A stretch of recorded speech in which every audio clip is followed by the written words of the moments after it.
We have to talk about Juan Soto. Let's get right into it with Juan Soto because it felt like leading into the All-Star game, this was the biggest topic. Coming out of the All-Star game, this is the biggest topic. And over the last few days, it still continues to be the biggest topic. Juan Soto turns down this $440 million deal from the Washington Nationals, and in comes all of these trade speculations. And throughout the last week or so, throughout the last few days, it certainly seems like the trade talks are ratcheting up. Teams are starting to get on the phone with the Nationals. There's a lot that is going into it. But first off, poor Juan Soto that this came out right before the All-Star game. Well, first off, not poor Juan Soto because he's quite literally not going to be. But this comes out right before the All-Star game, and he comes out and he's just getting questions asked about that. And he's like, yeah, it kind of sucks. I just wanted to enjoy my time. And now everybody's talking to me about getting traded. But naturally, everyone is talking about this because the guy is 23 years old. 23. And he's already perhaps the best hitter in Major League Baseball and already in his career in categories with only Ted Williams. I mean, it's crazy what he has done up to this point. Listen to this as well. This is the best ever hitters through age 23 with a minimum 1,000 plate appearances, according to WRC+. WRC+ is runs created, but the W is for weighted runs created. There's a lot that goes into it, but this is a legit stat. If you're not familiar with it, it is legit. Look it up. Carlos Correa was on Flippin' Bats Season 2, the first episode of the year, and he said his favorite stat when it comes to looking at a player is WRC+.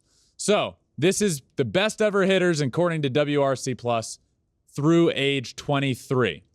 Listen to this list. At number 8 is Juan Soto. Listen to the other names ahead of him. Number 8, Juan Soto. 7, Mickey Mantle. 6, Albert Pujols. 5, Mike Trout. 4, Ty Cobb. 3, Stan Musial. 2, Joe Jackson. 1, Ted Williams. This is unbelievable. The two names behind him to wrap up the top 10 are Jimmy Fox and Eddie Matthews. I mean, this list is literally the greatest players of all time. And he is on it. And he is not even 24 years old. He basically has this whole season. So that's why this is such a big talking point.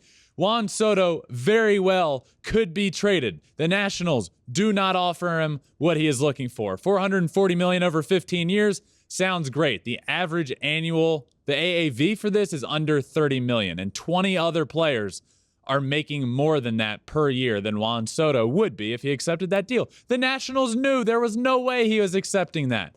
So now here we are.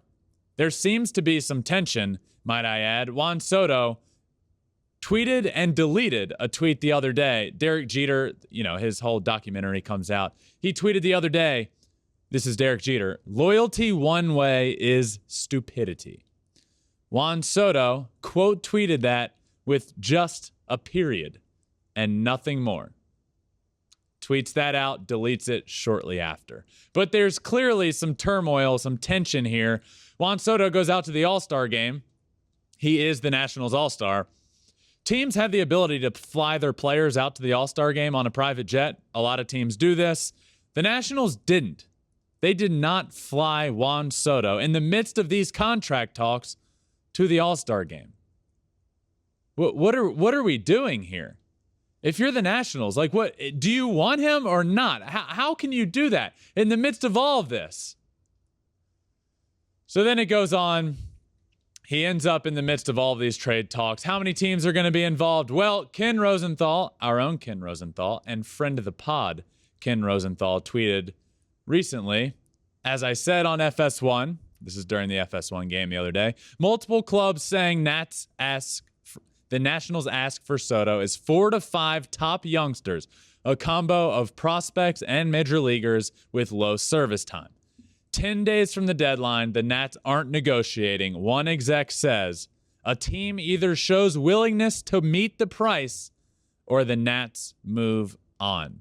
What I want to know here is, Did the Nats really say we're looking for 4 to 5 youngsters? Youngsters feels like a term that nobody uses anymore. Are we really using youngsters? I don't believe they said that. But either way, the asking price is going to be very high. Rightfully so for Juan Soto, who is 23 years old and already in the conversation with Ted Williams, Mickey Mantle, Mike Trout, all of these guys. It is unbelievable. And he is only 23, and he could now be on the move. Here's my thoughts here. The Nats are in a conundrum, a pickle, if you will. He's 23.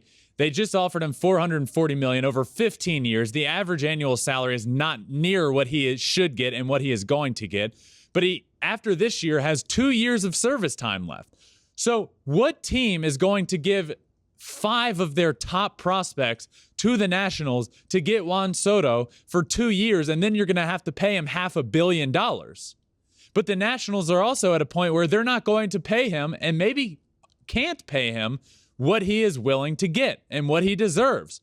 So what do? You're going to have to take less than you want in a trade, is my opinion. You can't let these 2 years come up and then just not pay him and let him go for nothing. You have to get something. But teams aren't going to break the bank for 2 years of service time of Juan Soto. So I don't know what's going to happen. There are some teams in the running. I've heard the Cardinals. I've heard the Yankees, the Mets, and the Padres. What's going to happen with Juan Soto? I don't know. But we might be finding out here soon. The trade deadline is August 2nd, and Juan Soto's name is now at the tippity top of the list of players that might just be available. Thanks for watching. If you love flipping bats, swinging 3-0, or just talking ball, join us. Call us at 213-537-9339 with your questions. We have a weekly guest, and we have a lot of fun, so hit that subscribe button.